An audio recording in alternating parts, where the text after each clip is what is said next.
and fire can be terrible. We have to be careful with fire. Our fire is sacred. Some people even worshiped fire and said that fire was a deity, like a goddess or a god. Other people said that fire wasn't actually the god, but it just meant that the god or goddess was there. People all over the world gave fire a special place in their religions. They had sacred fires in their temples. They set sacred lamps on their altars. They lit sacred bonfires on the hilltops and in the groves. They placed sacred torches near the graves of those who died. Our fire is sacred. We still do this today. In Washington, D.C., near the tomb of the unknown soldier, burns an eternal flame that never goes out. In churches at Christmas time, many Christians light 4 Advent candles on their Advent wreath. Pagans light a Yule log during the winter solstice season. During the 8 days of Hanukkah, Jews light the 8 candles of the menorah. At Diwali, Hindus set small lamps all around the house. Our fire is sacred. And when Unitarian Universalists gather, we light a chalice. Our fire is sacred.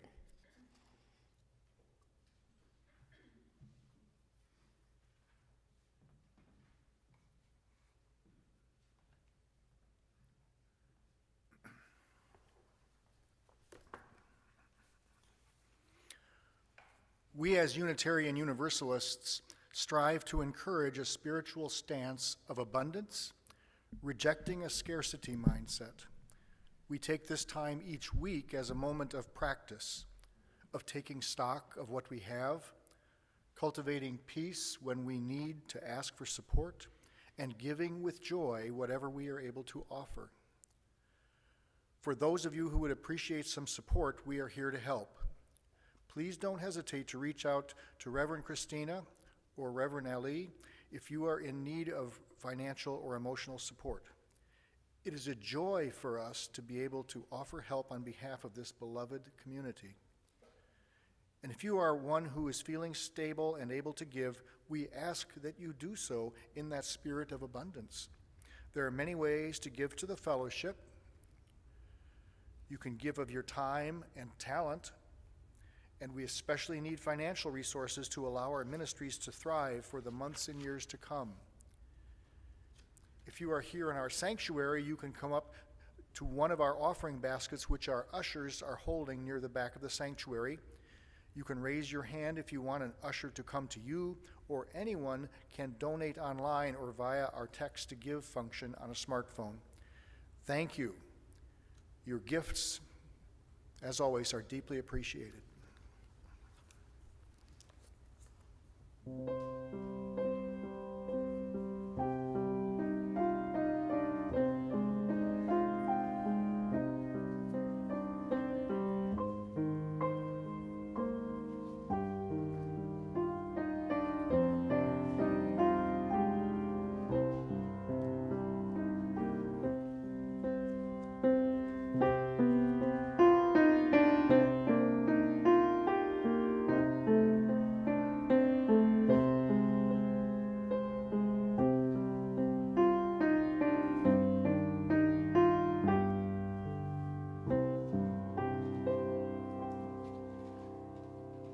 Our settling song is Rise Up, O Flame. It's 362 in the gray hymnal, and the lyrics are also on the screen and in the Zoom chat. We'll sing it through 3 times together. 1, 2, and rise up, O flame, by thy light glowing, show to us beauty, vision, and joy. Rise up, O flame, by thy light glowing, show to us beauty, vision, and joy. Rise up, O flame, by thy light glowing, show to us beauty,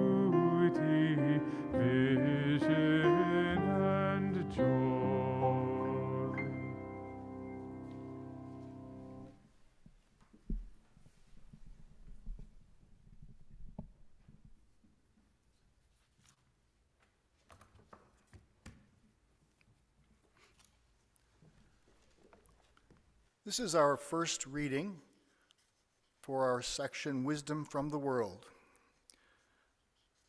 This is from a Unitarian Universalist pamphlet entitled The Flaming Chalice, written by Susan J. Ritchie. The flaming chalice is the symbol of Unitarian Universalism. Most Unitarian Universalist congregations begin their worship on Sunday mornings by lighting one in the form of a lamp or candle cradled within a wide-lipped vessel. But you will also find them out in the world, sometimes as three-dimensional objects, sometimes as two-dimensional artistic renderings. Many people wear chalice jewelry, some as a cue to prompt others to ask about Unitarian Universalism, some as a reminder to make their actions reflect their highest values. And some people mark their faith boldly with a chalice tattoo. At its most literal level of meaning, the flaming chalice signals Unitarian Universalist identity. But it has other registers of meaning as well.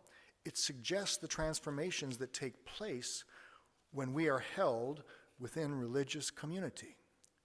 When we light the chalice in worship, we illuminate a world that we feel called upon to serve with love and a sense of justice. The flame is what one of our beloved congregational hymns terms the fire of commitment.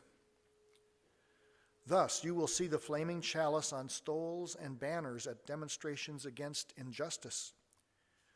We also often light the chalice whenever we gather, be it at worship services, committee meetings, or board retreats. We appreciate the reminder that even the most basic work serves the larger mission. In its setting in worship, lighting the chalice signals the entry of the gathered community into a sacred space. When I light the flame, I like to think of the 1,000 or more congregations doing so at the same time. This helps me to enter the spirit of worship, which is intended to break down apparent barriers of time and place so that we, the congregation, can establish larger connections to the sacred and to all other people of liberal religious faith who are gathering in the present, have gathered in the past, and will gather in the future. The rhythms and concerns of our everyday life remain, but they come to be held in a much larger context. Sometimes, readings or other words are used to connect the lighting of the chalice to the theme of worship, and often, the lighting of the chalice accompanies the reading of a congregation's covenant. Our church covenants are the promises we make to each other that hold us together across a diversity of beliefs in our shared commitment to each other. The cup of the chalice is like the cradle that holds us in covenant. Many congregations extinguish their chalice at the close of worship, sometimes with a reminder that those who have gathered together now carry the warmth of human community and the light of truth with them throughout the week. The fire is not so much extinguished as born in the heart of each person, a new expression of what Ralph Waldo Emerson called divine spark, the manifestation of divine possibility within each human soul.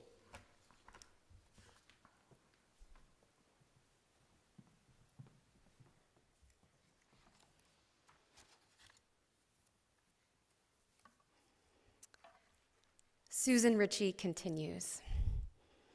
Many people are surprised to learn that lighting a chalice as part of worship only found its way into Unitarian Universalist congregations in the early 1980s. But the path it took to reach the sanctuary is a very Unitarian Universalist one, a story that begins with Nazi resistors and ends with children in the religious education program. Originally, the flaming chalice was a two-dimensional image stamped on documents. There has always been a lack of clarity regarding the artist's original intentions, which were possibly not highly developed.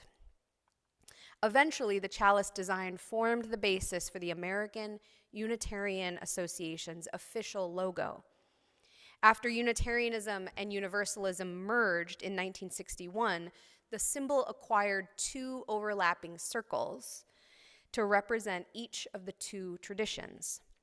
Many renditions of the chalice from the time of the merger display the chalice off-centered, a design copied from one popular among many Universalists in the 1950s.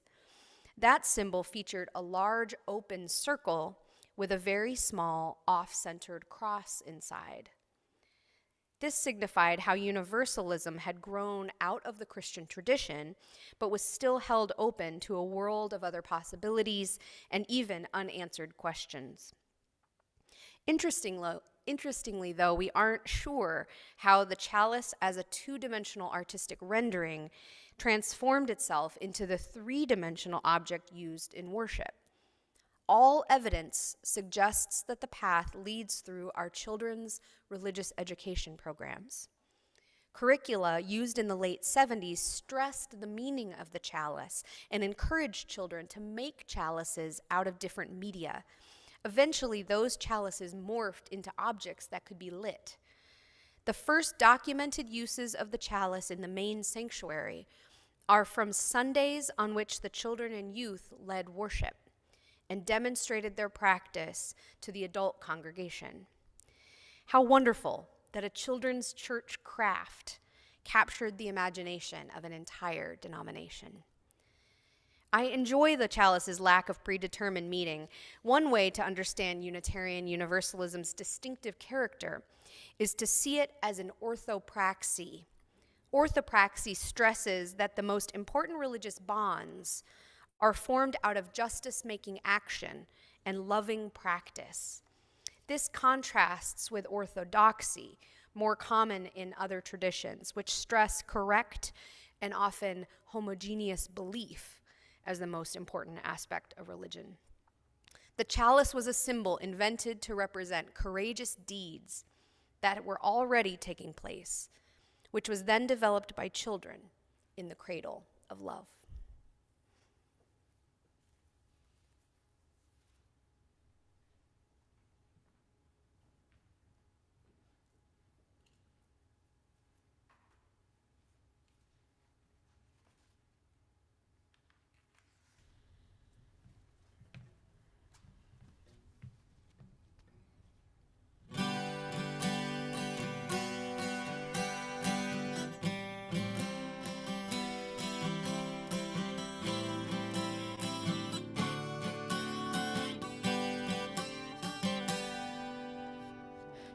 At him with sparkling eyes from behind a wrinkled face. Just a boy, 10 years old, uncertain of his place. For your travels in life, she said to him, I have a gift for you, a gift of light, so you will know where to go and what to do. Lighting of this flame, rekindle a light in you, a light of hope, a light of peace, a light of love. May you carry the light within and give it back again, with all the hope and all the peace and twice the love. Gone by, he finds himself adrift and all alone, searching for what he can find and looking for a home. He remembers a voice from long ago that gave a gift to him, a gift that he forgot about but still holds deep within.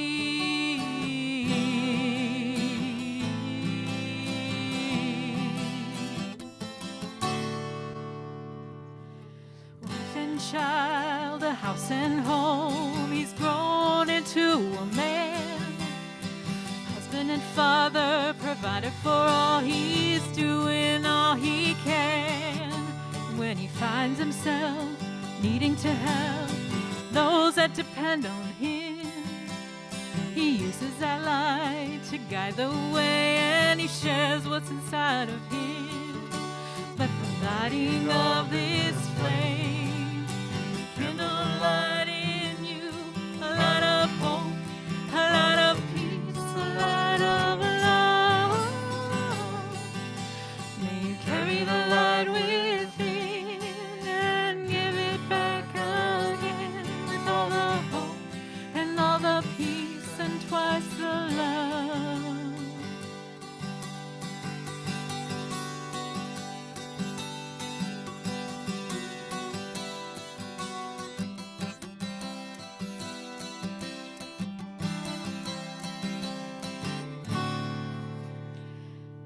He looks at her through sparkling eyes from behind a wrinkled face.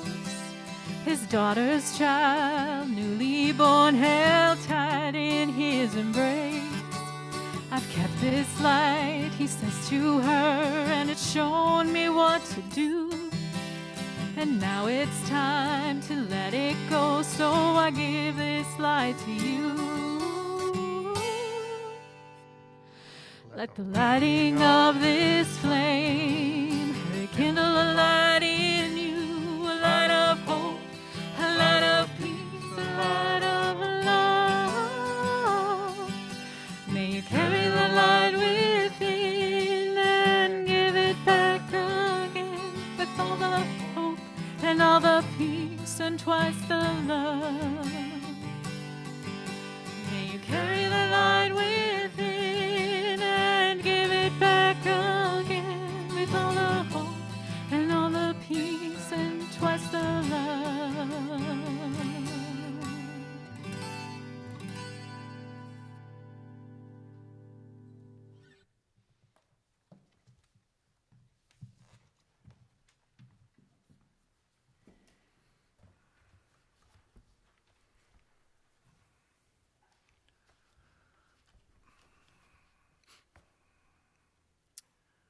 Cups, thirst, warmth, and enlightenment. Kindling, carrying, and upholding the spiritual. Our flaming chalice has been a spiritual symbol of our religion for nearly a century, and for centuries, kindred spirits have affirmed the ongoing search for spirituality without the dominance of doctrines or hierarchies. The chalice is a cup or container, long ago a vessel for sacramental wine and its sharing. The cupping together of one's hands may be a vehicle for sharing, whether a young plant within the garden, or feed for one's animals, or openness of affection and concern in a sacred community, or a dish of sustenance, or the kindling of hope. Our religion has upheld, even enshrined, the power of diverse religious traditions and the value of the search for truth and meaning in community. The flame in our chalice carries diverse meanings and symbols. It provides light in times of darkness. It is a source of warmth in homes. It's a reminder of the light and warming from the sun. And even the small fire in the wood stove can change the climate of the hearth during winter. Such flickering flames seem somehow akin to the twinkling lights of stars. The crescent moon seems a chalice upholding the dark of night with its reflections of the sun's warmth and brilliance.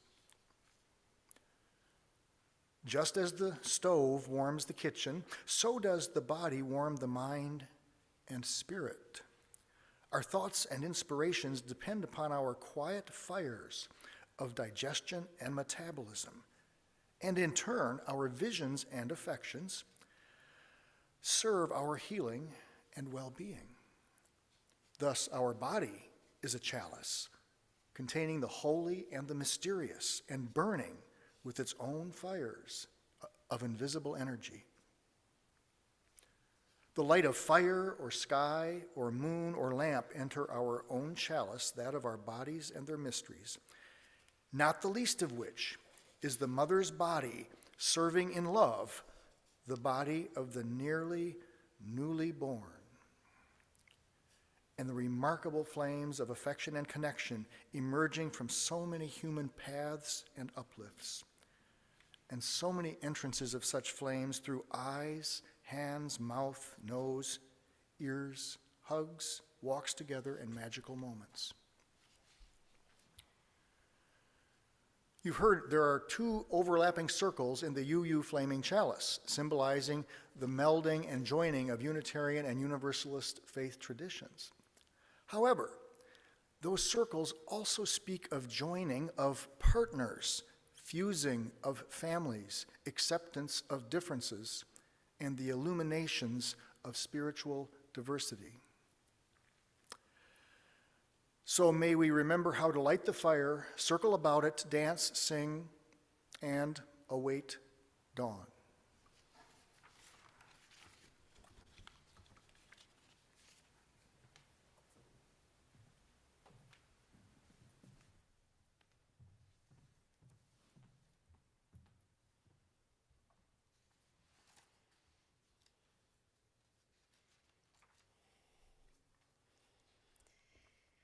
A few years ago, a family in my neighborhood put up some beautiful light-colored balls, orbs, in their trees starting in late November or early December.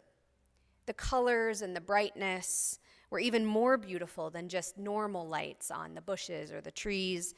It made me say, ooh, every single time I turned the corner and saw them. Then my next door neighbor decided that she would invite people over to learn how to make these light orbs. A few years later, and a few orb-making parties later, and our entire neighborhood is covered in these beautiful balls of colorful light, and it brings me so much joy. The other night, my 5-year-old son asked me why people put up lights, and I explained that most of the trees are bare of their leaves. It's cold, it gets dark really early, the sky is often gray even in the daytime, and we need some brightness and color and light.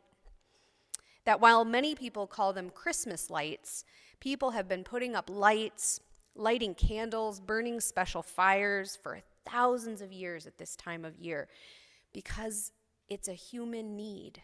We need light. When the winter is long, light can feel like hope. Today we are near the end of the 8 nights of Hanukkah, the Festival of Lights, the Jewish festival to remember the miracle of the Maccabees. The word Hanukkah means dedication, and the story of Hanukkah goes like this. About 200 years BCE, the Holy Land of Israel was occupied by a foreign army, the Seleucids, the Syrian Greeks, who tried to force the Hebrew people to adopt their culture and beliefs. They defiled the temple to their one God. Against all odds, the small and poorly organized army of Hebrews, led by Judah Maccabee, defeated the Seleucid army and drove them out of the Holy Land. When they reclaimed their temple, they sought to light the temple's menorah, a 7-branched candelabrum, but found only one container of oil that was sufficient for this holy ritual. All the others had been contaminated by the enemy army. Miraculously, when they lit the oil, the 1-day supply lasted for 8 nights, giving them enough time to ritually prepare and purify more oil. Hanukkah celebrates the history of the Hebrew people, a victory against an attempt to eliminate their culture and customs, and the miracle that demonstrated God's faithfulness by keeping the light alive. The Hanukkah or Hanukkah menorah, which is a particular kind of menorah, has space for 9 candles, one in the center, the shamash that lights the others, and 8 more to represent each of the 8 nights that the light continued in the temple. As they light the candles each night, observant Jewish people recite or sing the Hebrew prayers that accompany the lights. Translated to English, they go like this: "Blessed are you, our God, ruler of the universe, who makes holy through your commandments, who makes us holy through your commandments, and commands us to light the Hanukkah lights. Blessed are you, our God, ruler of the universe, who performed miracles for our ancestors in their days at this season. Blessed are you, our God, ruler of the universe, for giving us life, for sustaining us, and for enabling us to reach this season." These words are particularly poignant because the Jewish people have, throughout the centuries, been persecuted repeatedly as a religious and cultural minority. Perhaps never quite so aggressively persecuted as during the Holocaust, the time when the German Nazi government, led by Adolf Hitler, tried to completely eliminate Jewish people from Europe. Millions of Jews were killed in concentration camps, ghettos, and violent purges, while a large majority of the world ignored the genocide, despite growing awareness of it. It was during this time that a small, very small group of people, less than a handful, created the Unitarian Service Committee. The 2 people who were recruited to be at the center of the effort, which was originally named the Commission for Service in Czechoslovakia, were Martha and Waitstill Sharp. Waitstill Sharp, which is a very cool name, was a Unitarian minister from the United States, and his wife was Martha. They had 2 young children who they left in the care of congregants for many months at a time while they sailed halfway across the world to Prague. At the time, Prague was home to one of the largest Unitarian communities in the world. You might recall Norbert Čapek was serving as the minister there and originated the Unitarian Flower Communion celebration in that church, and that he was eventually killed at the concentration camp Dachau for it. 1 month after the Sharps arrived, Nazis invaded and occupied Czechoslovakia. Their original plan had been to provide relief projects, but soon their project, headed by Martha, became to assist refugees in fleeing the country to safety and finding employment for them in the United States. At one point, Martha escorted 35 refugees, journalists, political leaders, and orphan children to England, concealing their identities along the way and narrowly avoiding arrest by the Gestapo. Martha's later work to arrange Kindertransports, or the transport of large groups of children to safety in the United States, became a model for similar European and American work. In 1944, Waitstill Sharp was appointed to the United Nations Relief and Rehabilitation Administration. In 1946, Martha ran for Congress, but was defeated because of beliefs that Unitarians were associated with communists. In 2006, both Martha and Waitstill Sharp were named Righteous Among the Nations by Yad Vashem, a title of honor given to Gentiles who risked their lives to save Jews during World War II. The Sharps are 2 of only 3 Americans to have earned the title Righteous Among the Nations, and Martha the only woman. In 2013, the documentary filmmaker Ken Burns co-directed a film called Defying the Nazis, The Sharps' War, with Martha Waitstill's grandson, Artemis Joukowsky. If you're interested in their story, I recommend the documentary. It can be found on PBS, and actor Tom Hanks provides the voice of Waitstill. I share this story with you not only to underscore the history of our Unitarian Service Committee, which still exists today, now as the Unitarian Universalist Service Committee, which supports issues of justice, amnesty, and relief around the globe, but also to share that this story is the origin story of our sacred symbol, the flaming chalice. When Martha and Waitstill were organizing the documentation required to assist people in fleeing their countries of origin, they both became proficient in creating affidavits and faking certification for travel. The director of the USC at the time, Charles Joy, believed that the documents needed some sort of seal, something that could appear at the top of the document and have the weight and authority to look really official, but it needed to be unrecognizable by Nazi and border authorities. It couldn't be a United States flag or a Christian cross.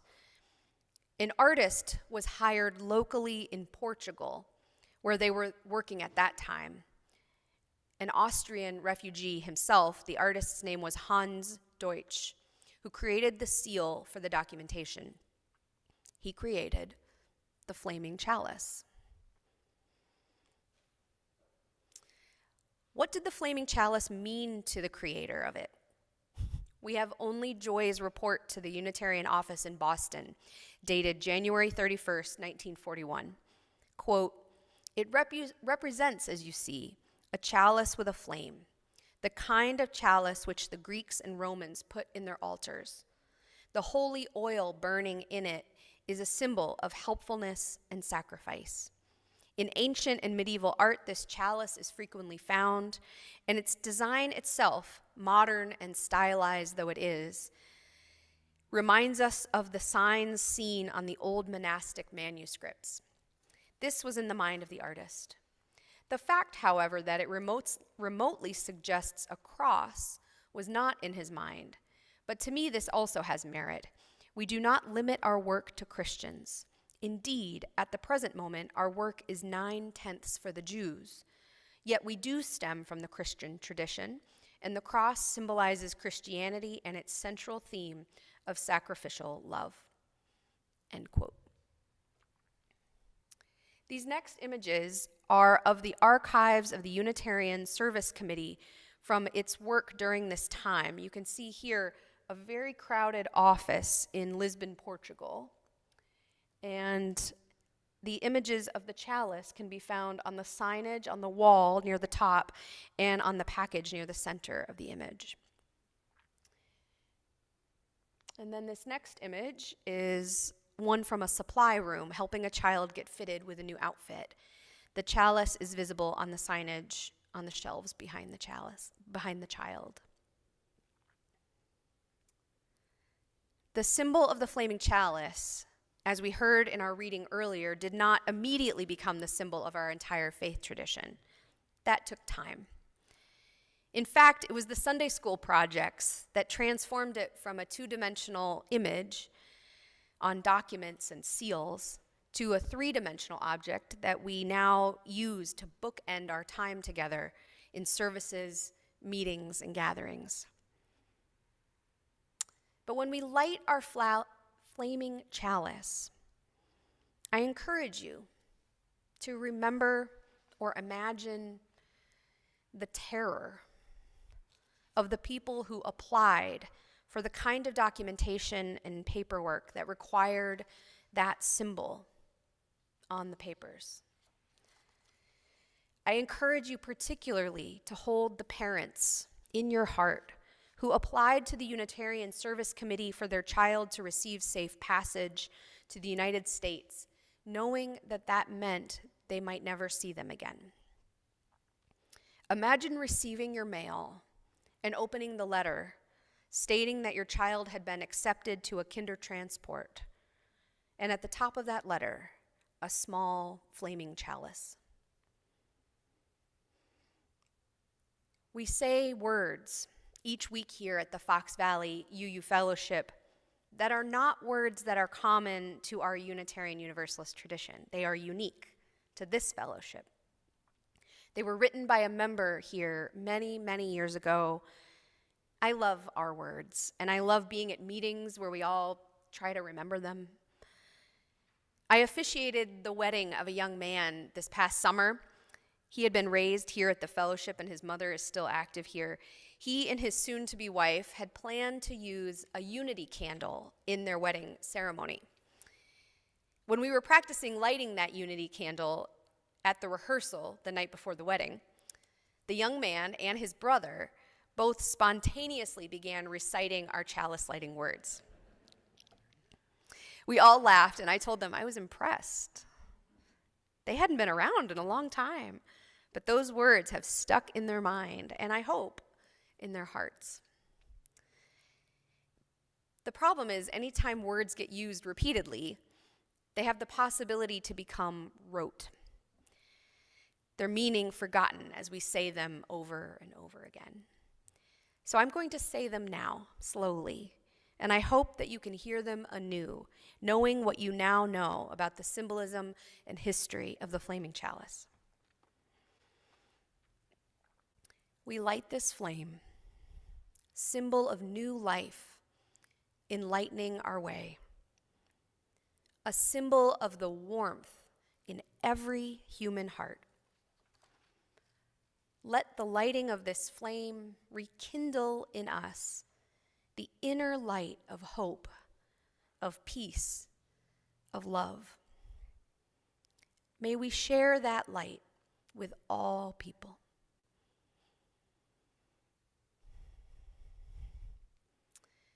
When we say our chalice lighting words at home, which doesn't happen every night, but happens sometimes at dinner, I will often joke with my young children. Do we share the light with some people? Do we only share the light with people that we like? Or only those who are like us? No, they giggle. All people. But that's the truth of the flaming chalice. The light is to be shared with all people. This is the season of darkness, especially with the end of daylight savings time. That darkness seems all-encompassing.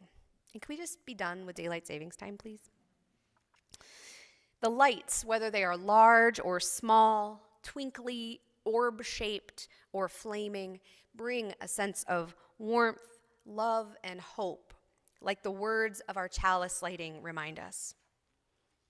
The hope that the 8 nights of Hanukkah recall that even when an army desecrates the temple, God is still there. That even when the flags of a genocidal regime fly on the streets, the light of faith is still strong. This image was taken in 1932 by Rachel, the wife of Rabbi Akiva Posner in Kiel, Germany. Inscribed on the back of the photo, she wrote, "Death to Judah," so the flag says. "Judah will live forever," so the light answers. The light of our chalice flame also brings hope, as it did in the 1930s and 1940s, and as it continues to today around the world through our work of our service committee. When thousands of UUs from General Assembly descended on Sheriff Arpaio's tent city in Phoenix, Arizona in 2012, we wore our yellow Side with Love shirts, carrying chalice, flames, and candles. And when several were arrested for blocking the court doors in opposition to laws that allowed racial profiling, others in the jails recognized the shirts. "Hey, we know you guys," they were reported to say. "You're the love people." The flaming chalice, if we let it, rekindles in us that inner light of hope and peace and love so that we can share that light with all people. Our faith is not perfect. Our history was not always filled with people who faithfully answered the call of love. But Unitarian Universalism is a tradition that has, since the 1800s, been guided by a commitment to action, that our beliefs are not enough to guide the way. Our faith must be made real in the world. As we continue to partner with asylum seekers here in the Fox Valley and provide day-to-day assistance to make it possible for them to thrive in our community, as we continue to reach out to our Menominee neighbors to ally with their fight against environmental and cultural injustice, as we work with our local homeless prevention and support centers to provide basic needs for those who are unhoused in our community, as we strive to align our practices in support of climate justice, as we support and celebrate and practice mutuality with our Unitarian and Universalist partner churches in Romania and the Philippines, as we join our voices with Esther and Wisdom, our local and statewide interfaith community organizing coalitions, to advocate against racism, for fair maps, for climate justice, equitable transit systems, and an end to mass incarceration.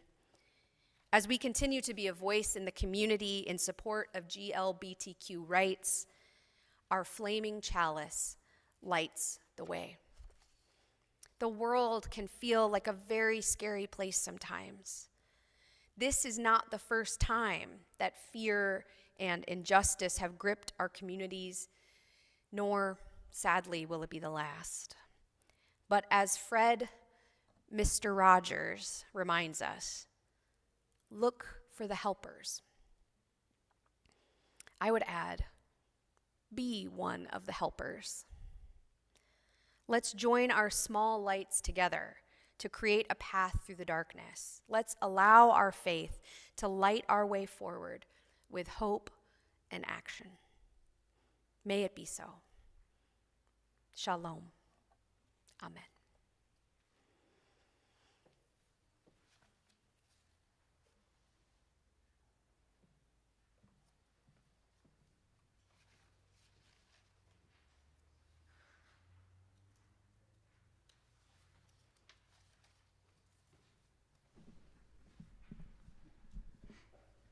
Please join me in singing the text to the hymn 307, The Human Touch Can Light the Flame.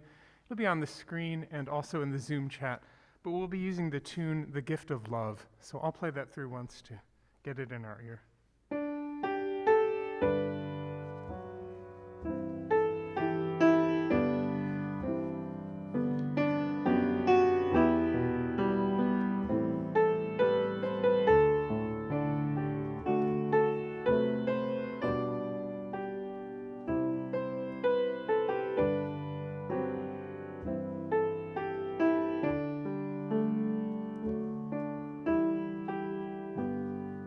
Verses 1 and 3.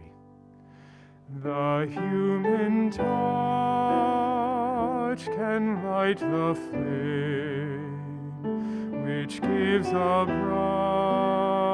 brightness to the day. The Spirit uses mortal flame, life's vehicle for work and play. Verse 3. May all who come within our reach be kindled by our inner glow, not just in spirit's words we preach, in human touch, love's faith we show.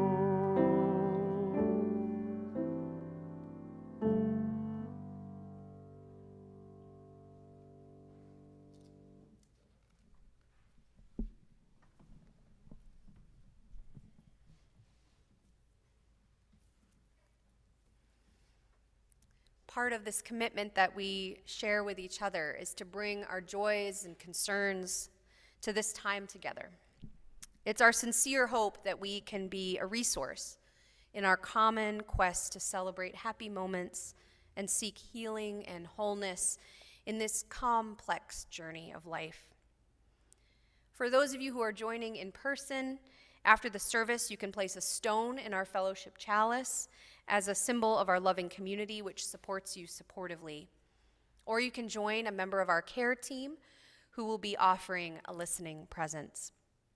For those of you who are attending virtually, You can share in the chat box whatever joy, concern, or prayer request is on your heart or on your mind.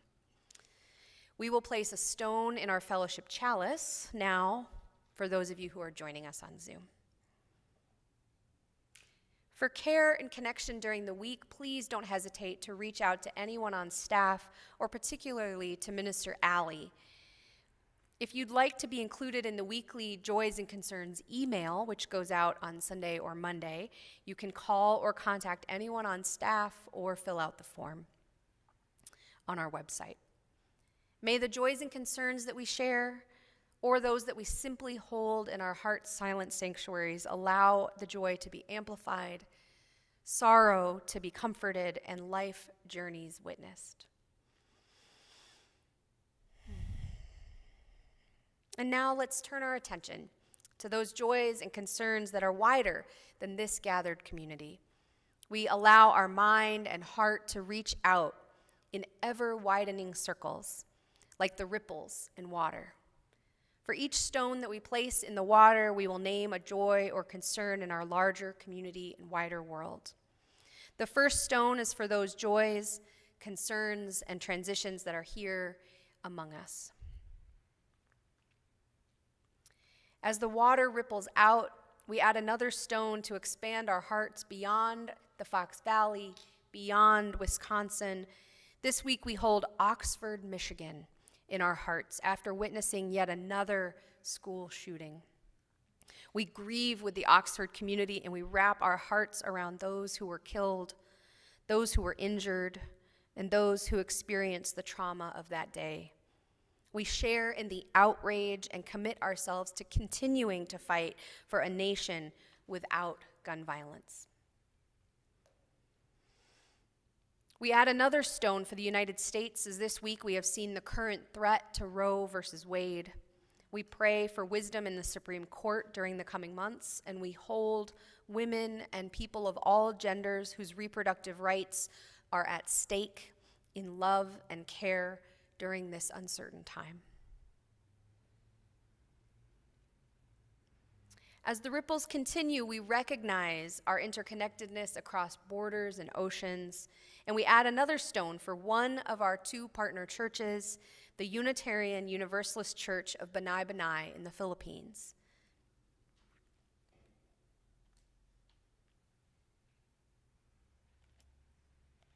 This month is an exciting month. This is a joy because on December 24th, Christmas Eve, the church at Banay Banay will be celebrating their 27th anniversary of their church, and they will also be having their church family Thanksgiving celebration.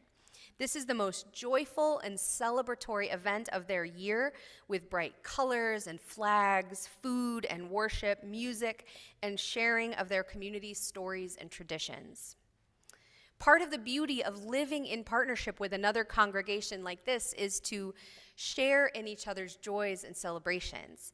And so I have a very special invitation to you from our partner church committee to be a part of a video greeting card that we will send to Banay Banay for the occasion. So after the service today, I invite you to head over to the RE wing, which is across the lobby, and you can film a brief happy anniversary and happy Thanksgiving message for the church. We will splice together everyone's short greetings in a joyful video that we will send to Banay Banay. So we hope you'll join in the fun. And if you are joining us on Zoom, if you want to stick around after the service, I can record you and your greetings on Zoom. We wish the UU Church of Banay Banay a very happy celebration this month. We enfold all who are celebrating and all who are suffering in the embrace of our hearts, and we commit ourselves to acts of compassion and justice in service to those circles beyond our own. May this moment of silence help to make it so.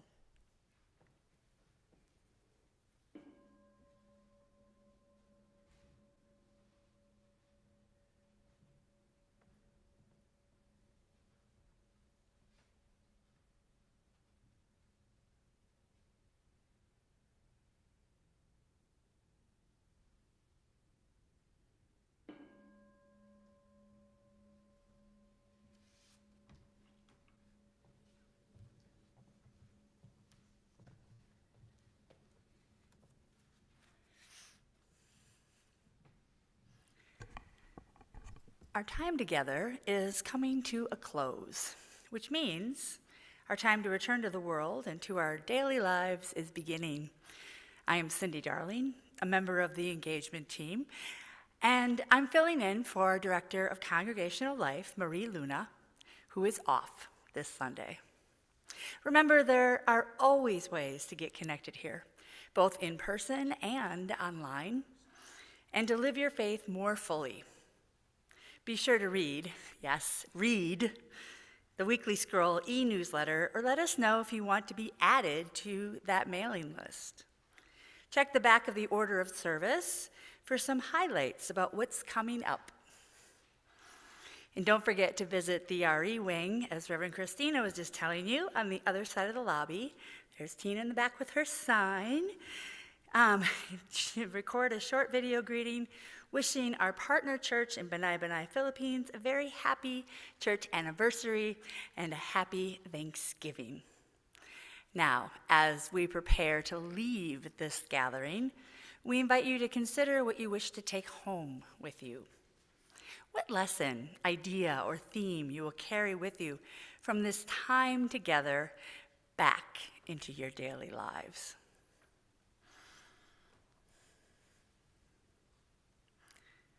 Our hope is that it will serve as inspiration and empowerment for your week ahead. Thank you for coming. It's good to be together.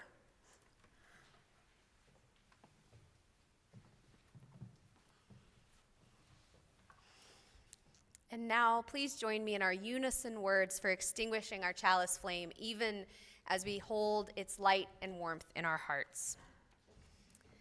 As we extinguish this flame, let us go our ways with hope in our hearts, with our spirits renewed, and with a deeper understanding of life's mystery. Let us carry the light of compassion and commitment to build a better world.